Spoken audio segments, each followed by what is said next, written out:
zangu zote katika maisha yangu. Naomba unisamehe, unipe rehema, unipatie neema na kibali cha kuwa mtoto wako katika jina la Yesu.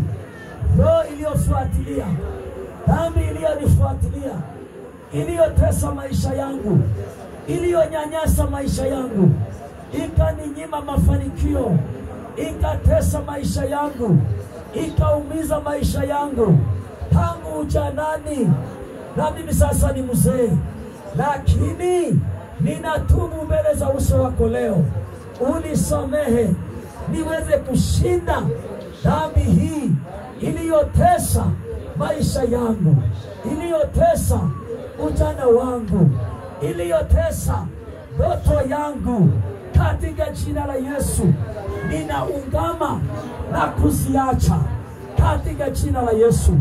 Katika jina la Yesu unipe kibali cha kuitwa mtoto wako, unipe kibali cha kuitwa mtoto wako, unifanye kuwa mtumishi wako na mrithi halali wa ufalme wako katika jina la Yesu.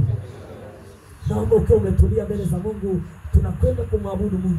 Tunakwenda kumwabudu Mungu. Wakati tunakwenda kuabudu, mtumishi atakapotuongoza kwa ajili ya kuabudu, wewe uliyekuja, wewe uliyeko kwenye kiti, hebu abudu. Tafakari pambio unalo abudu. Ujumbe gani unaingia ndani yako? Unakusaidiaje? Wewe ambaye uko hapa umekuja kutubu, abudu pamoja nasi. Ukiabudu unaona ndani yako kwenda kwenye maombi, anza kumshukuru Mungu na kuomba nguvu ya Mungu iwe ndani yako, na utumishi tutaendelea kukuombea. Asante.